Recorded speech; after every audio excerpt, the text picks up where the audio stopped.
I remember me and my friend wanting to do Naruto cosplays. I was gonna cosplay Hinata, and she was gonna cosplay Temari. Is that her name? The blonde one with the many hairs?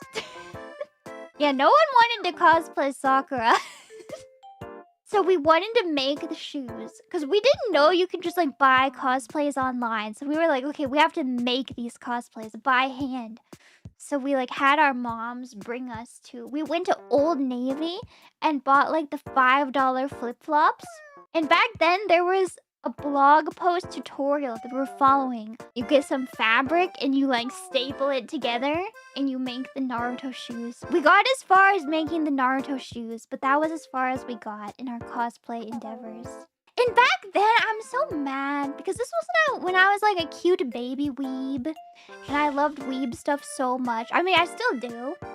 But now it's like I've traveled to the like weeb mecca of Akihabara, and it's like I've seen the glory, the beauty.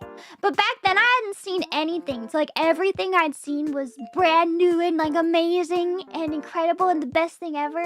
But I didn't know that anime conventions were a thing somehow. I wish I did, because my family totally would have been willing to take me to an anime convention, and I would have loved it so much. Like if I could have worn cosplay and like gone to the artist alley and bought stuff.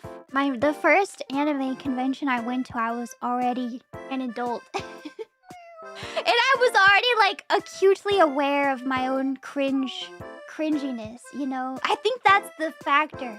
I became too self-aware. Back then, I was like completely unaware of cringe. So I would have been able to just like go wild and fully embrace the cringe. Do the Naruto runs in the hallway. But by the time I went to my first anime convention, I was already like, oh no. Yeah, I was innocent back then. So I'm kind of sad that I never got to experience it. Maybe it's for the best, but I don't know. I think I would have had a great time. I think it would have blown my little weeb mind. Cause I remember my friend, like we didn't have much like merch or anything back then, but somehow my friend like learned that you can buy anime merch like on eBay. Like honestly, probably cheap knockoff stuff. But she bought like a bunch of like Naruto and Death Note stuff. And she like gave me some of her like keychains, like a Sasuke keychain. And it was like the most amazing thing I'd ever seen. I was like, oh my gosh, it's my favorite animes, but it's in real life. It was different back in the day. You still have that reaction with merch? Me too, honestly. Like when we went to was it an arcade or crane game place in Japan, and they had Subaru figurines, I was like, oh!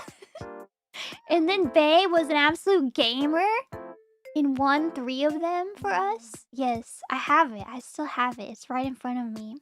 She was like encouraging me to try it, but I was like, I tried it a couple times, but I was like, no, will you just win it for me?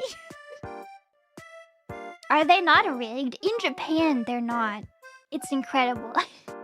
You can actually win the crane games. It's completely different than in America. In America, they're absolutely rigged. They are in Japan. They're way less rigged in Japan. It's different. No way. It's different. The ones in America are like so weak. They don't grab anything.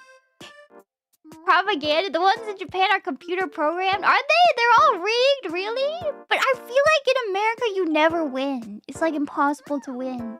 But you can actually win in Japan. In America, the prizes are not worth it. It's true. They're like the cheapest plushies you can imagine. And it's like, why am I spending so much money to try to win a plushie that I could buy for $1 on the internet?